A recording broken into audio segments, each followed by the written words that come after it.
what are the basic requirements of answer writing. Now, till now, what we have considered is that answer writing is all about content, the knowledge of content. Okay, that is what we feel, that if we have the knowledge of content, then in that case, that is enough and that will suffice whatever answer writing requirements are. But that is not necessarily true. Content is only a part of the answer writing requirement. Okay, content is only a part of it, because there are other factors and there are other variables which are, if not more, similarly important than the content of your answer. Okay, it is similarly important. Now you would say, sir, how is it that possible? क्योंकि till today जो भी हमने पढ़ा है वो तो यही पढ़ा है कि content is very important. Yes, content is important, but content is not the only important. Okay, so first thing, I will be discussing each and every factor that is important for your answer writing. Clear? And the very first factor, according to me, the very first factor that is important is the structure of your answer. Okay, the structure of your answer. And what does this mean? What is the structure of your answer? I would basically talk about it. Okay, structure of your answer is very important. Along with structure of your answer, obviously the content is important, and along with content, another important factor is time.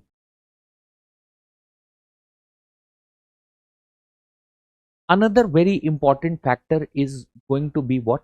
Time. Because you will find that when you are writing your mains examination, one thing that will not go in accordance to you is the time that is there, or is that it is about the time that is available. It is the time that is available. Okay, time that is available. Clear? Now what about the voice? Now is it okay now?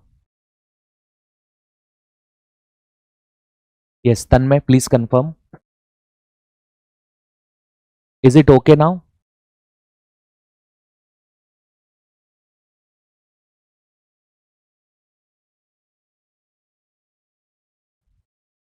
Okay, let's continue then. So the time part is very important, because the question is that while you are writing your answers, the number of words that you have to write plus the in comparison to the time that is available, there is a mismatch that you will find. You will find a mismatch because the time that is available is less, and the the number of words that you have to write is comparatively much more. The number of words that you have to write is comparatively much more. Clear? So time management would be a key aspect.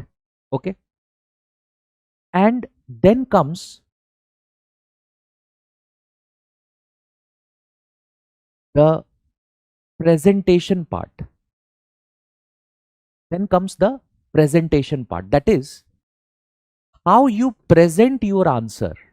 How you present your answer is also an important ingredient of your answer writing skills.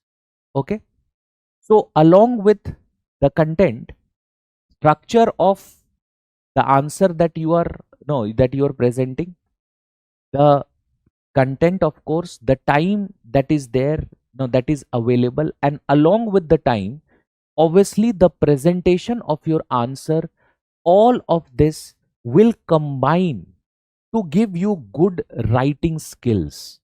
If you take into consideration these four important factors, this will ensure that you can maximize your score in your mains examination. You can maximize your score in your mains examination. Okay. Now, let's in details talk about each and every aspect of this. Like, first of all, we have discussed what? The structure. The structure. Now, what do I mean? What do I mean when I emphasize on structure of your answers? Okay. Now, what you have to understand is that when you are writing an answer, that is, if suppose you are describing a specific content, so the number of words that you have, no, the number of words that you have, uh, all the number of words cannot be simply dedicated to only and only the content part, that is explanation of what has been demanded. Clear? So what you have to understand is that the question may demand what? The question may demand you explain what is being what is being asked. Along with what is being asked, you also have to explain what may be the background in which that issue has emerged, and along with it, what are the consequences, that is positives, negatives of that particular issue that is there. Okay. What did I say? Whenever we are talking about any question, whenever we are talking about any question, a question has a very specific demand. A question has a very specific demand.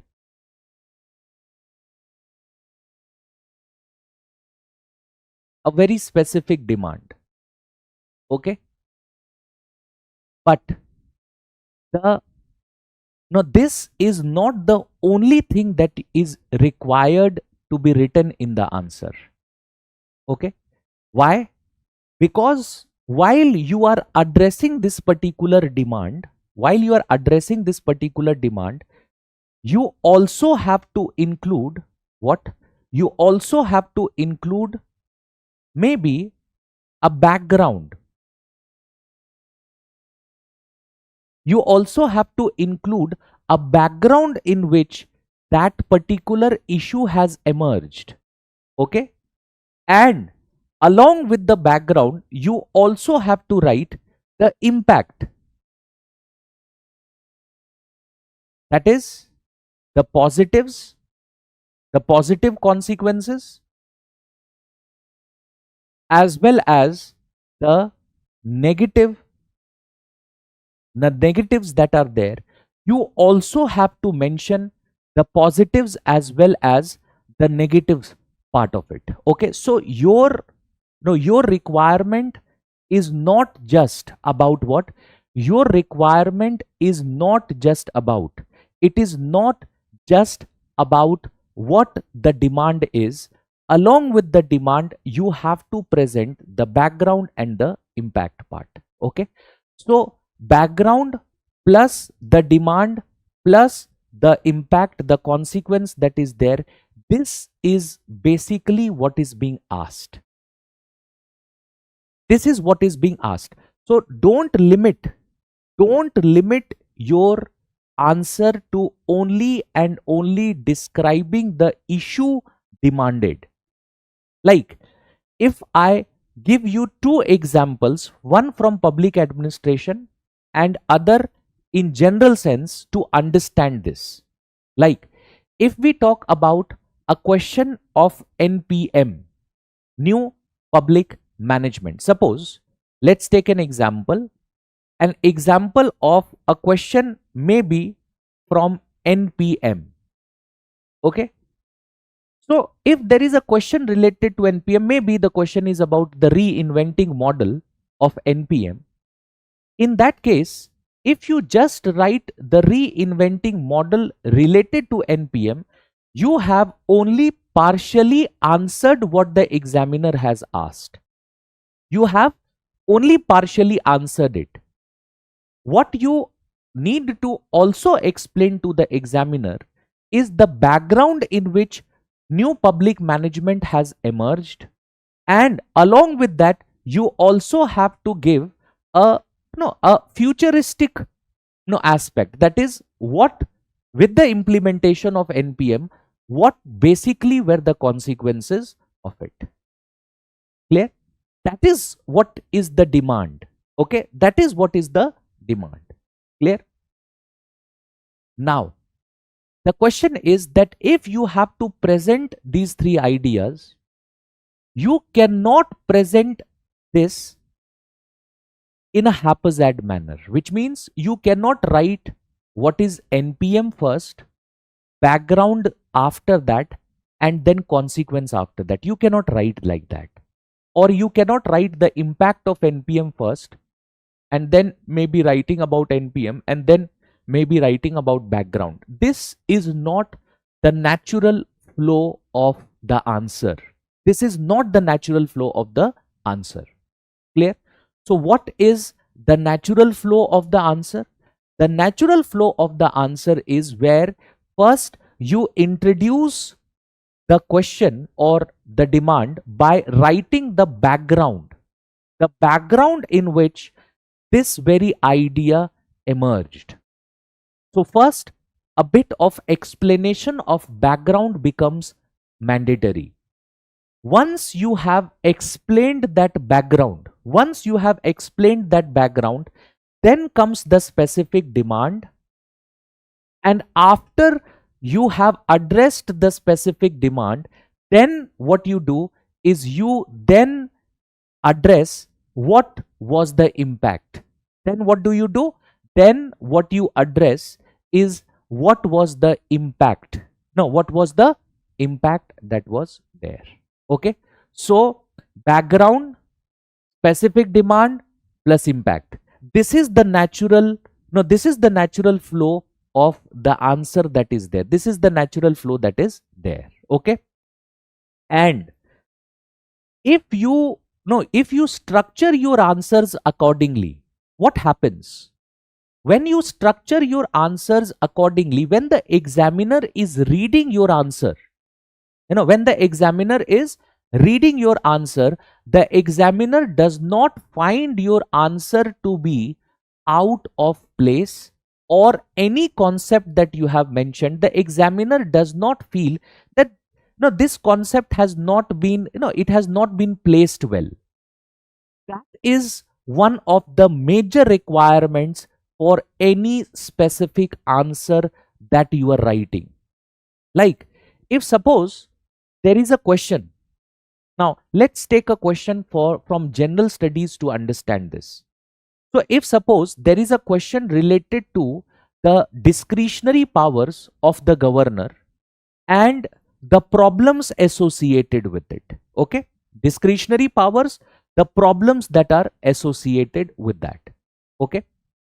Now, in this context, when we have to write about the discretionary powers, when we have to also mention the problems associated with it, then in that case, we cannot just start writing our answer with the same idea. What we need to do is we need to provide a specific background to your answer. And that specific background to your answer could be, what is the constitutional position of the governor? Just a brief idea. What is the constitutional position? Because if the governor is only a nominal head, then in that case, the discretionary powers does not make any sense. And the problems emerge because the governor is considered as a nominal head, and therefore these discretionary powers should not be exercised accordingly. So what you need to do is, first of all, you need to address that part. That is your background. And once you have addressed that, Then you can mention, suppose if it deals with the question demands what are the specific discretionary powers, you can mention maybe some discretionary powers, and then the impact, that is the problems part, because the question has asked certain problems. So in that case you will mention the problems part, how it may be against the federal principle, how that it impacts cordial center state relations, that part. You have to also write about the fact that because governor is an appointed, not an elected authority, the discretionary powers may undermine the democratic tradition, and so and so on. You can also substantiate your answer by giving examples such as what has been going on in certain states, like the states of Kerala, the states of Tamil Nadu, the states of Telangana. In these states there have been some specific concerns which even the Supreme Court has addressed. It has been there. You substantiate your answer accordingly, and then now, what you do is you conclude your answer by doing what? Because you have already mentioned the negative impact. So, a bit of positive, that is, why is it required for the governor to have those discretionary powers? That means, what is the logical reason that has been included in the constitution related to that? Now, what is the logical reason which has been included in the constitution related to that? You will do what? You will accordingly include that aspect. Okay, you will accordingly include that aspect. Now what happens is when the examiner is reading your answer in this manner, that is when he finds, okay, the background, the question explicitly talks about what is the constitutional position, what are the discretionary powers, what are the problems related to those discretionary powers, substantiating it through certain examples which are of recent origin, and then writing a conclusion aspect, whereas why are those discretionary powers required. Now when the examiner reads this in this particular structure, so it cannot be that you write discretionary powers first, the problems, and then give the background. That cannot happen. First you have to give the background, then you have to write about the discretionary powers and the problems, and then you have to give a concluding remark as to why the the constitution makers of India went with this very provision. You will substantiate that. What does it show? It specifically shows that the examiner, that there is a specific structure. No, there is a specific structure of your answer that is there, and this structure becomes very important. As an examiner, if suppose I am reading a question along with the content that you have mentioned or anyone has mentioned, I will always judge the individual also on the basis of the structure of his answer. Because when you're writing your mains examination is where the examiner is judging your content, but along with your content, the examiner is also judging your personality, who you are, through your answers. And no, all of us have a very specific way. No, we are a very specific kind of an individual. That means whenever we talk about presentation, it shows who we are. It shows that structure aspect that is there. It shows who we are. Because if we are no, if we are an individual who likes to do things in a very structured manner, so in that case, that will also be visible in our answers. And that is what an examiner is looking for. An examiner is looking for a civil servant, and for a civil servant structure, that is, there should be a pattern, there should be some specific defined way through which you should conduct yourself. You should conduct public businesses that are there, and that is where the the specific structure becomes very important. Is this part clear? Yes. Is the part related to structure clear? Is it clear? Yes or no? Yes. Anyone having any doubts related to this before we move on? Anyone having any doubts related to it? Anyone having any doubts related to it? You are no, you are open to ask any doubt related to the answer writing aspect.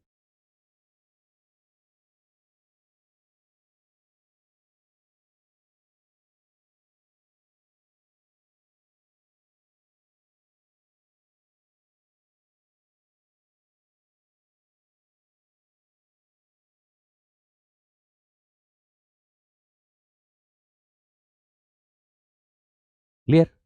Okay. So now let's come to the second part of the requirement, which is what? Which is time management.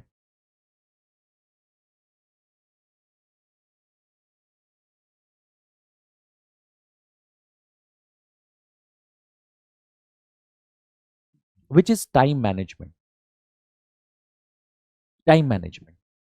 Satvik, this question I will answer in the presentation part. Okay. That is, if you see here, I have mentioned these parts. Okay. So the presentation part that we would be discussing, in this I will answer your question, which is the importance of current affairs. Okay. So that part will be answered then. Now, let's come to the time management part. Another very, very important, very important, less emphasized on, but very important part of your answer writing is the time management. Because time management is something which we generally consider ठीक है हो जाएगा. That is what we do. Generally, we consider हो जाएगा. Rather than emphasizing this from the very first day that we start our answer writing journey, rather than emphasizing on it on no from there, we somehow feel that this part, that is time management, is something which automatically will evolve in us, है ना? It is something which will automatically evolve, it will automatically come, and we don't need to explicitly work on it. And this is one of the biggest mistakes that we are making. One of the biggest mistakes. Because when you are likely to write your mains examination, whenever you are likely to write your mains examination, time management is one of the most important things that you would do. Because see, if you write questions which are, according to you, less than average, no, average presentation of your knowledge, less than average, चल जाएगा वो. If you feel that you could have written it better, but you did not write it in that manner, it would still work. But if you are unable to manage time in your answers, if you are unable to manage time in your answers, what would be the result of that? Very likely, you are, by the end of the 3 hours that you have, you are maybe not able to complete, you are maybe not able to complete 2 or 3 of your answers. And you have to leave it. You are unable to write it. That will not work. No, that will not work. If you are writing maybe suppose a 10 marker and you are scoring, you knew the answer and you could have scored 6 out of 10, but you are scoring 4 out of 10, that is still going to work. That is still going to work. चल जाएगा वो. But if you have completely, you are completely scoring nil. Why? Because you are not able to write it because of paucity of time. That is not going to work. That is not going to work. Okay. So from the very first day, you should be consciously prepared, not unconsciously, ho jayega. No. You have to consciously prepare for managing time in your answers, and you have to accordingly allocate. See, if we are talking about the public administration paper, or for that matter even in your general studies paper, what you have to understand is that almost similar number of questions you are going to answer. That means you are going to answer 10 questions. No, you are going to answer 10 questions which are 10 markers in public administration. Okay, 10 questions, at least 10 questions you are going to answer which are 10 markers. You are going to answer 3 questions which are 20 markers. 3 questions you are going to answer which are 20 markers. And you are also going to answer 6 questions which are 15 markers. 10 questions which are 10 markers, 3 questions which are 20 markers, and 6 questions which are 15 markers. Okay, so you can see here, this is 100, this is 60, and this is 90. In total you have 250 marks. In total you have 250 marks. Number of questions that you are writing is 19. The number of questions that you are writing is 19. Okay, and if we look at your general studies, in your general studies you will find that you are writing in general studies paper 1, paper 2 and paper 3, you are writing 10 questions which are 10 markers, and then you are writing 10 questions which are 15 markers. Okay, this is the pattern. No, this is the pattern that is there. You are writing 10 questions which are 10 markers, and you are writing 15 questions which 10 questions which are 15 markers. In total it is 250. The number of questions that you are writing is 20. Okay, in GS paper 1, in paper 2 and paper 3. In paper 4 things are different because there are case studies, etc., but that's not important for our discussion today. This is the important aspect. Okay, so you are writing 19 questions. No, you are writing 19 questions, and you have 180 minutes. You have 3 hours, which means you have 180 minutes. You have 180 minutes to write these 19 questions. Okay, you have 180 minutes to write these 19 questions. Now, depending upon the marks allocated, there would be slight variations. Okay, depending upon the marks allocated, because of course, a 20 marker would require more number of words to be written, and therefore you will find that in that sense, in that case, you are writing or you are allocating some, more minutes, some more minutes that are there to a 20 marker, comparatively some less minutes to 15, and accordingly 10 markers. Okay, but approximately we can say that if we are talking about, if we are talking about this, somewhere around 9 minutes per question. Okay, somewhere around 9 minutes per question, somewhere around 9 minutes. Again, there will be variations. Okay, so some 20 markers that are there, you can add maybe a minute each or 2 minutes each to 20 markers. Okay, so accordingly you can come up with that calculation.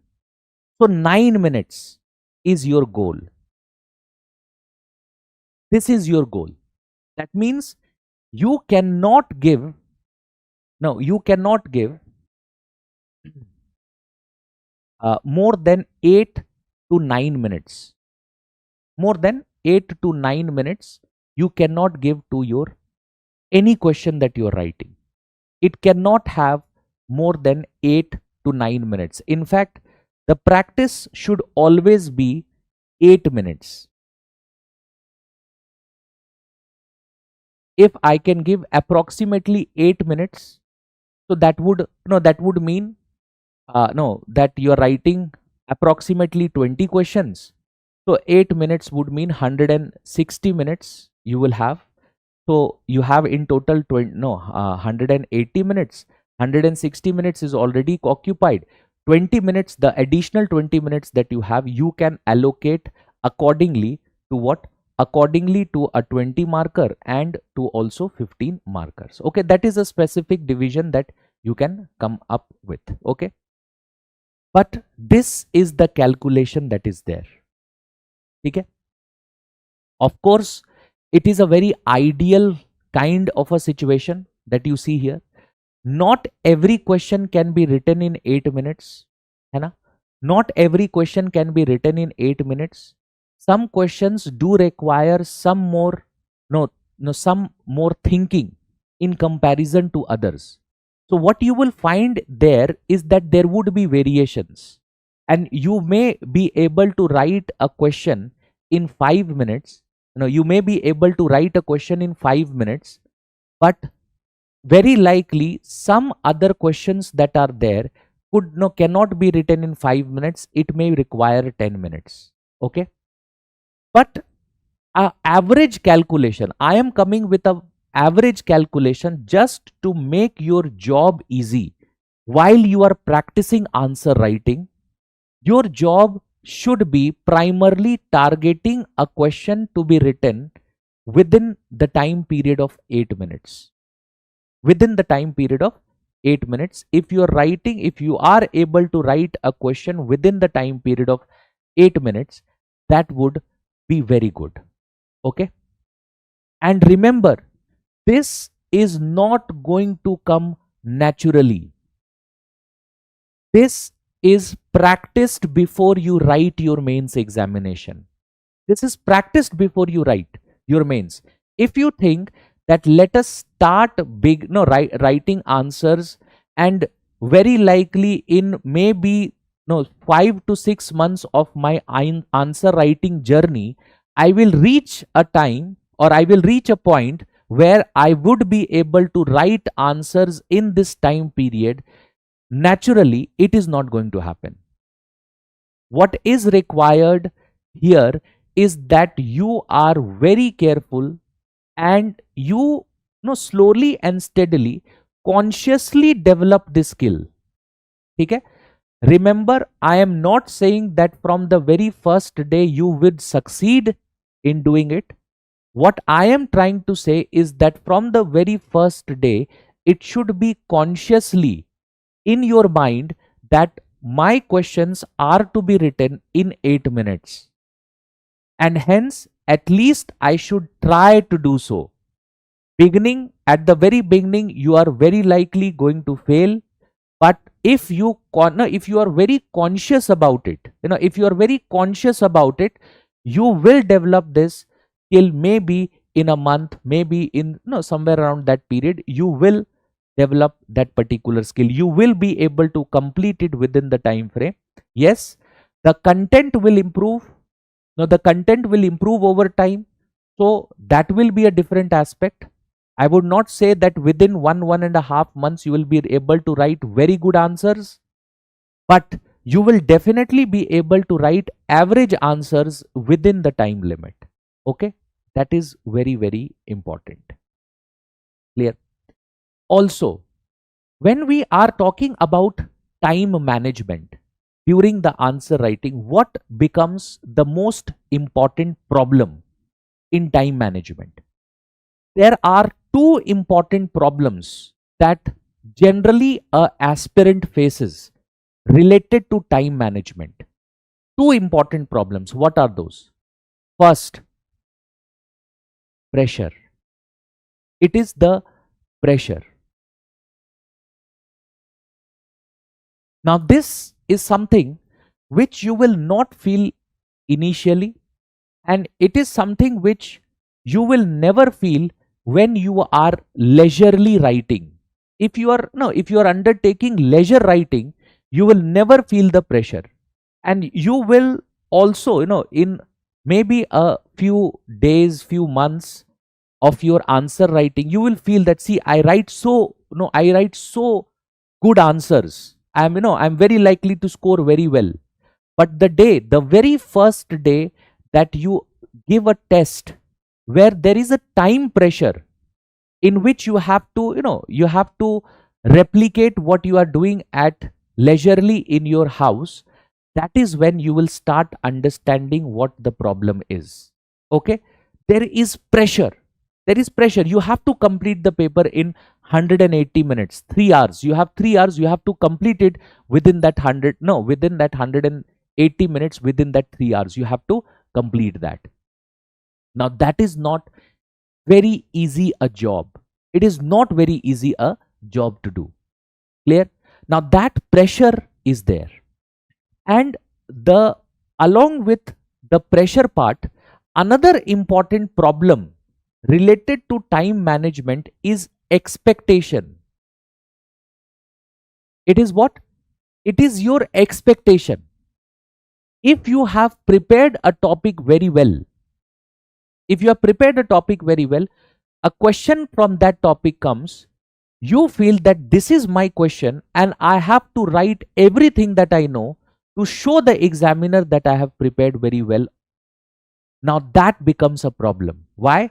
Because that expectation, no, that expectation that is there, that expectation does not allow you to complete the answer within that specific time frame. It does not allow you to complete the answer within that very specific time frame. So what is again something which consciously has to be understood? How to manage both of this? Pressure, how to manage it? And the answer to managing pressure is very, very simple, which is what?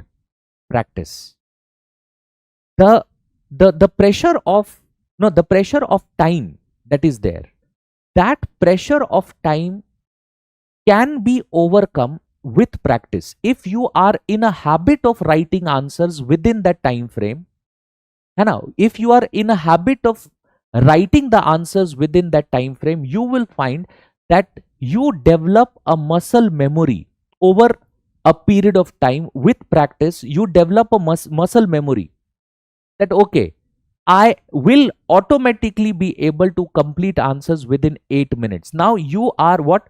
You don't have to think of it consciously. You are doing it unconsciously. You are in a habit of doing it. You have developed a habit, you have developed a muscle memory to do what? To write an answer within that very specific time frame.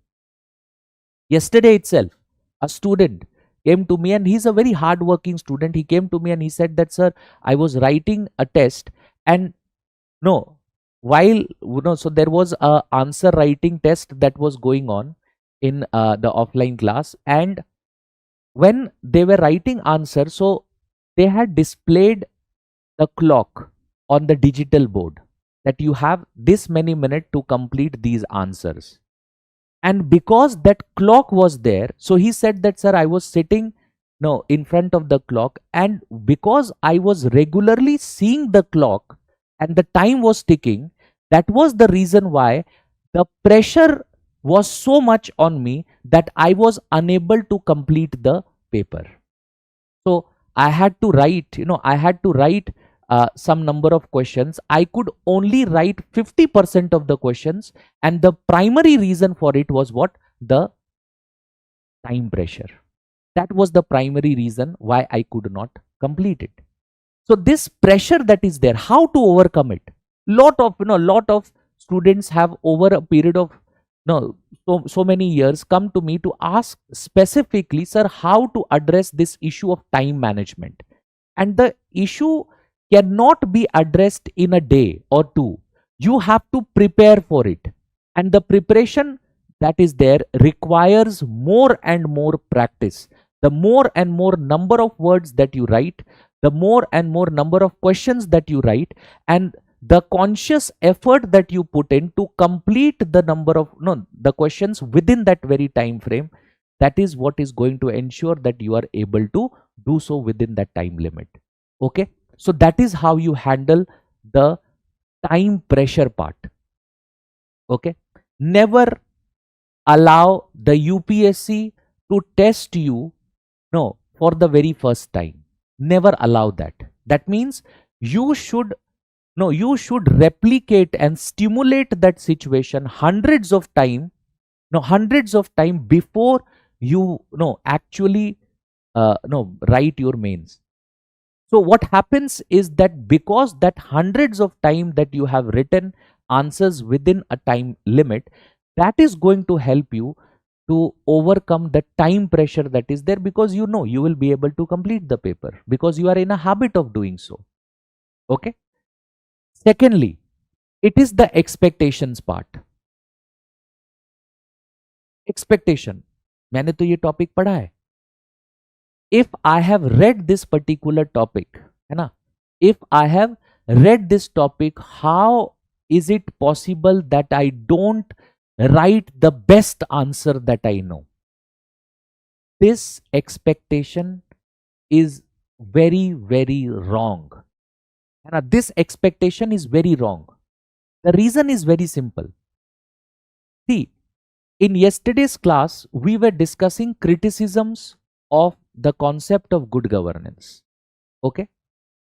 And the criticisms that we discussed, a few points that we discussed the criticisms over a period of 1 hour. We discussed it for over a period of 1 hour in writing the points, explaining it, then I dictated it. Yeah.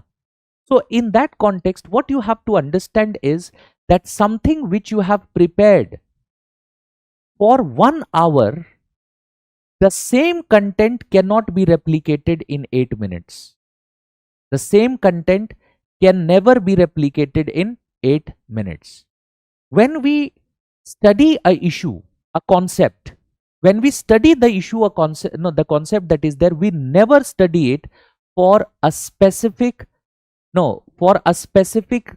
you can say, for a specific number of marks. We study it in a most comprehensive manner. What do? We study it in a most comprehensive manner,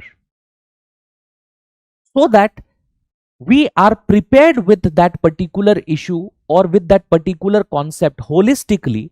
And if the question tomorrow is not on the issue per se, but even on one specific dimension of the concept, one specific one specific issue that is there, one specific aspect that is there, I am able to address it. That is how we prepare it. And that is how we prepare it.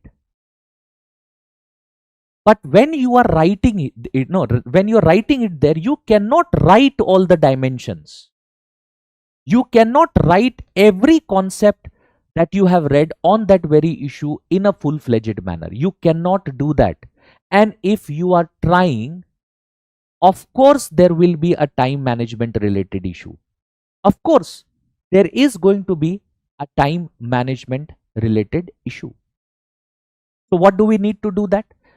We need to address this. Expectation sahi rakhna hai. My expectation is that I have to give, if the question is on a specific issue, I can only present 50 to 60% of what I know. What is required? Only 50 to 60% of what is my best. If I am able to write 50 to 60% of what is my best, in that context, I will score more than what is required. To forget about clearing the examination, I would top this examination. And that's because 50 to 52% is what is required. So that is how you have to manage your expectations. You have to manage your expectations accordingly. Now, these two factors is what becomes, what is of the problem? Pressure. है ना? आपने सुना होगा, you must have heard about, if we relate it to the cricket concept, you will find that it is always said by experienced people, specifically experienced cricketers, that whenever there is a pressure match, Like if you are in a World Cup final or something like that, in a maybe in an ICC event final, it would be very good if you win the toss and you bat first. माना जाता है. Why?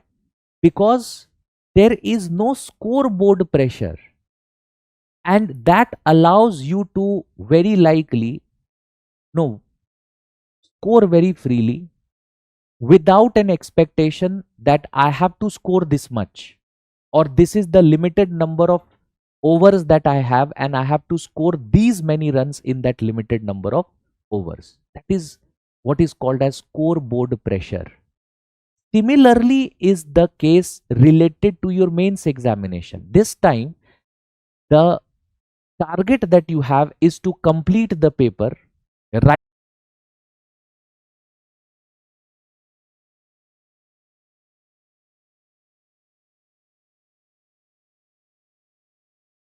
Okay, so let's continue. Let's continue. So what were we talking about? We were talking about the time management part. Okay, we were talking about the time management part, and what we had talked about is the the idea that most of the times the pressure that is there, it does not allow us to give our best.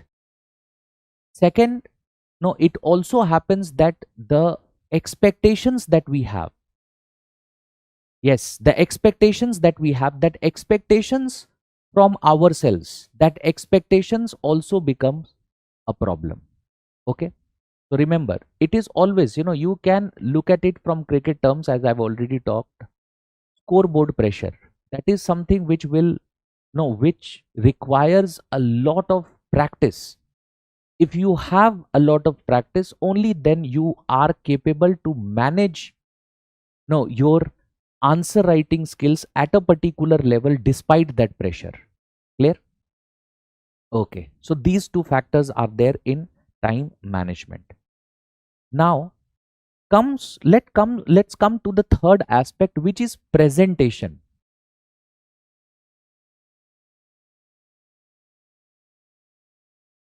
Which is presentation. Okay, and when we are talking about presentation, what you have to understand is that in presentation, what happens is that we need to be very careful about some factors. So even if you have properly structured your answer, even if you have managed the time that is there, but still you still may have certain issues. You still may have what? You still may have certain issues. Now, how to address those issues? How to address it? It is through presentation. Now, what are the important aspects that has to be taken into account while I am presenting my answer? And here I'm not talking about, I'm your handwriting or anything like that. I'm not talking about that. Those things are no, those things are narrowly important. They are not very important. If your handwriting is good enough in no to be readable, it is good enough. Okay, that is good enough. Clear? Now, presentation includes what? See, presentation is about making your answers better than others. It is about what? It is making your answers better than others.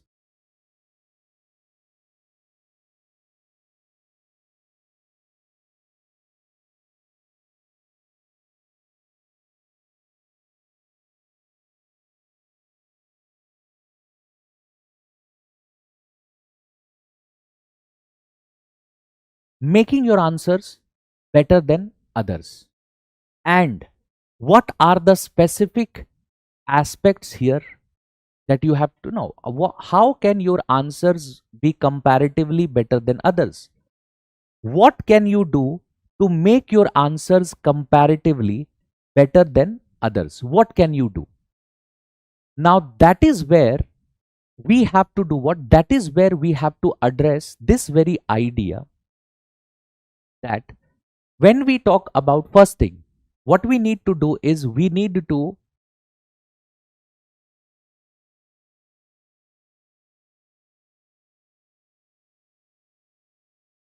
focus on first aspect, correlation. It is so important that in public administration, you are able to correlate one aspect to that of the other. It is so important that you are able to do so. That means if we are talking about, suppose, if we are talking about what? If we are talking about, suppose, a particular situation where what happens is you are writing about any one aspect, like if we are talking about NPM, new public management. If we are talking about new public management, suppose an hypothetical example, new public management. Now, if I am talking about new public management, in that context, what has to be understood? What has to be understood is NPM can be correlated to other sub aspects of our discussion as well. Like NPM can be correlated to obviously the public choice approach. It can be correlated to public choice approach. It can be correlated to the theorists who have contributed to public choice approach. There can be a correlation. Now, this correlation becomes more important when we are talking about public administration paper 2. Public administration paper 2. In public administration paper 2, this becomes very important. This becomes very important. In public administration paper 2, it becomes very, very important. Because there can be what in public administration paper 2, you can address a lot of issues of Indian administration. You can address a lot of issues of Indian administration. How? By correlating to the paper 1. Specifically, if we talk about thinkers topic that is there, it can be correlated. Along with it, the introduction topic that is there, these things can be correlated. So, whenever we are reading these concepts, your mind should be very open. What is that? Your mind should be very open.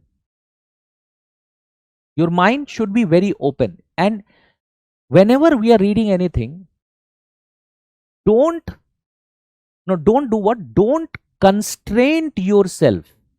Don't constrain yourself to a very limited domain. That if I am suppose studying good governance, so for me, good governance is only about what World Bank has to say.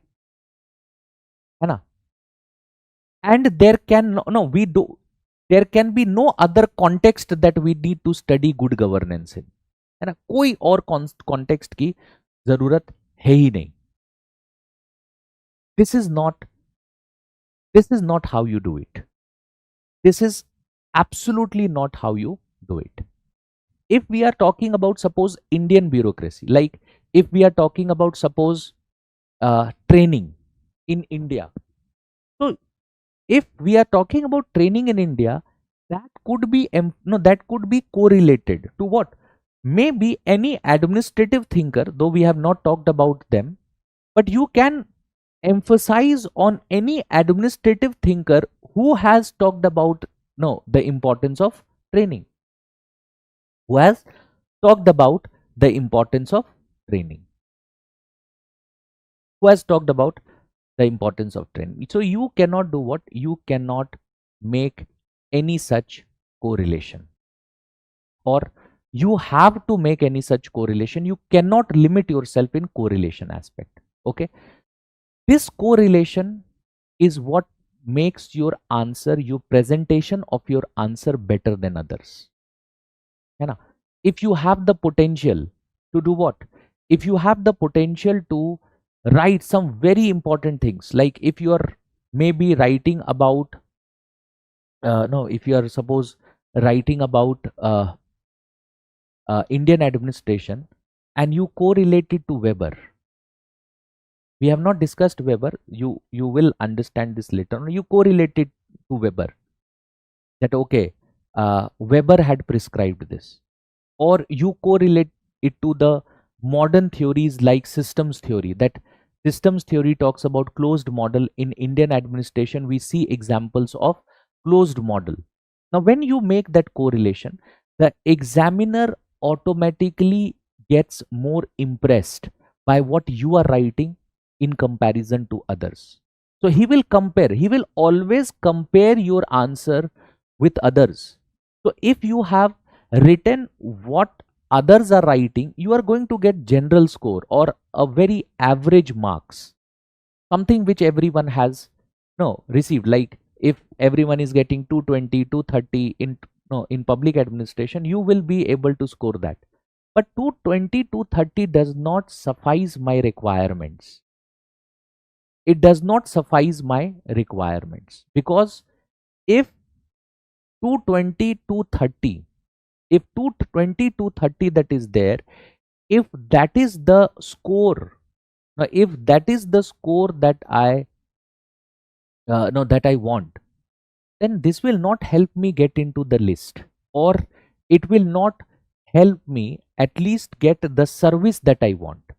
Okay, so I have to score more than that. My target should be that I get 275 plus, 280 plus. This will be considered a good score. Now it will vary, of course, it is going to vary, of course, every year, but this is what the trend indicates, that if you are scoring this much in your optionals, that would be considered as a good score. It would be considered as a good score. Okay, now what I need to do here is that if I substantiate my answers by correlating, so what happens is that the examiner sees your question, he sees your answer, and no automatically says that okay, in comparison to others, this individual has written more and has a better understanding in comparison to others. So he is very likely to score you at least 1.5 or 2 marks better in each question.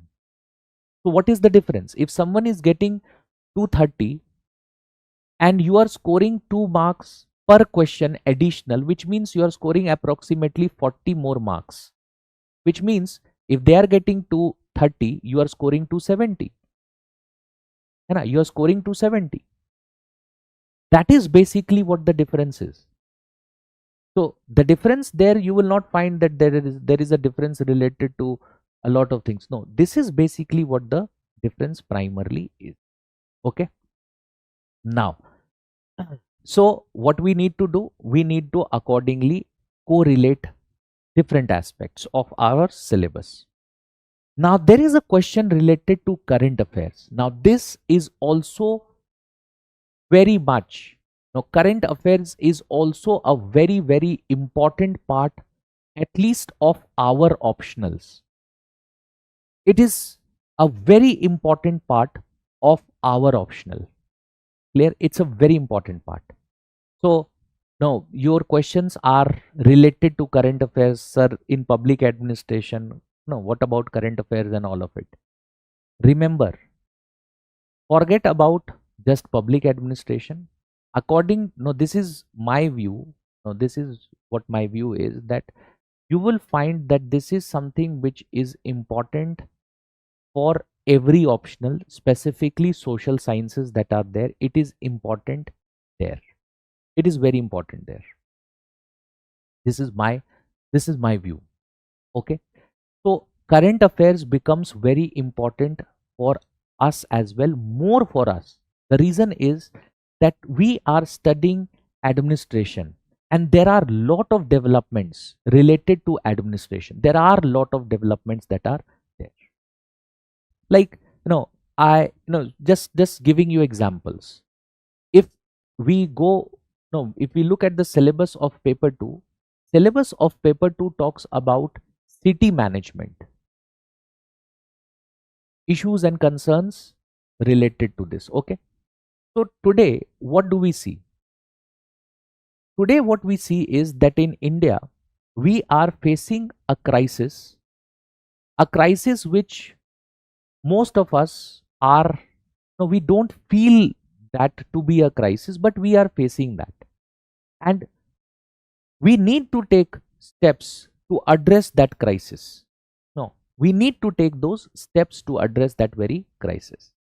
What is it?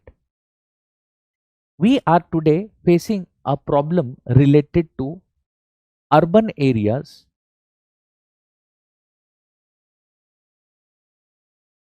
and the pollution that is there in urban areas.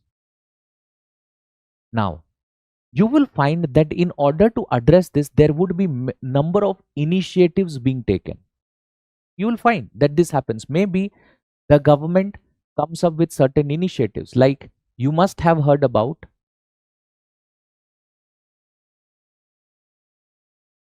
GRAP. Okay, that is the graded, no, the graded action, no, the graded action plan that is there related to managing pollution based on the levels of the AQI. Okay, when the level crosses 400, graph 4 is in place. So what are the restrictions? When it goes, no, it is less than 400, graph 3 is in place. What are these factors that are there? It has to be done what? It has to be accordingly looked at. So this is one specific measures that we have adopted. You need to have a knowledge related to it, because if you get a question related to current aspect, you are going to write it. You are going to write this. And there would be other steps as well. Like, just going back a few years, the National Green Tribunal did what? The National Green Tribunal specifically said that the diesel vehicles which have crossed 10 years will not, no, it will not be allowed in Delhi. It will not be allowed in Delhi. You will write about what?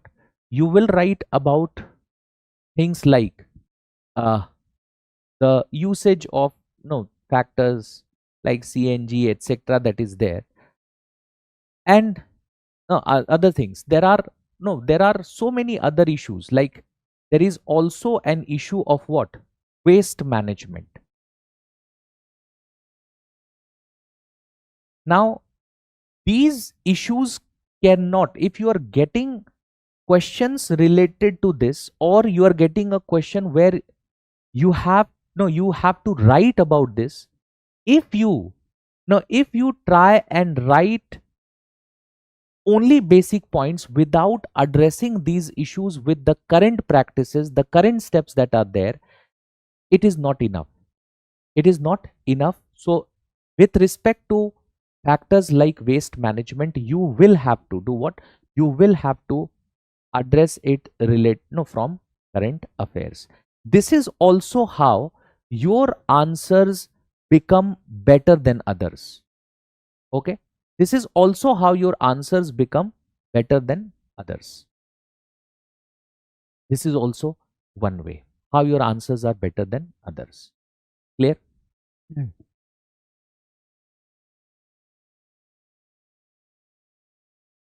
And then there are other aspects of presentation also. Like, when you're writing important points, it becomes mandatory for you to underline them. It becomes absolutely mandatory for you to do what? To underline them. Okay?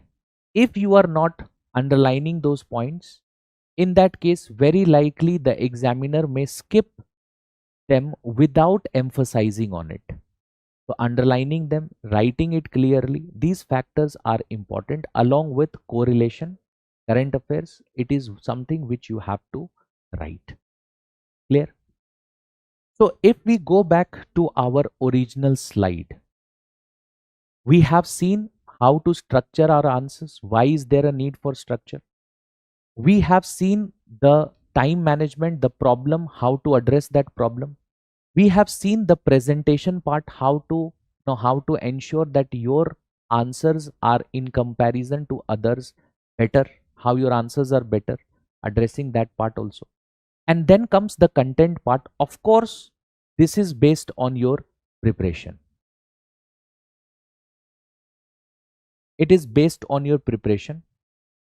The better you are prepared, the better you are prepared related to no related to your presentation, the better you are prepared related to your content, you are very likely to score no more. No, and this will do what? Your preparation no is it is something which determines a lot of things. Okay, your preparation determines your confidence. Your preparation determines the ability that you have to better interpret statement based questions. These things are mandatory. Without these things that are there, you are, of course, it would become very difficult for you to score very well. It becomes very difficult for you to score very well. Okay? Sir, in beginning, should I refer to topper's answer or writing self and use of artificial intelligence to know what and how to write, how to start attempting it? Okay, a very valid question. So first of all, the no, if you look at Tanmay's question could be divided into two parts. First part is referring to toppers and their answer scripts.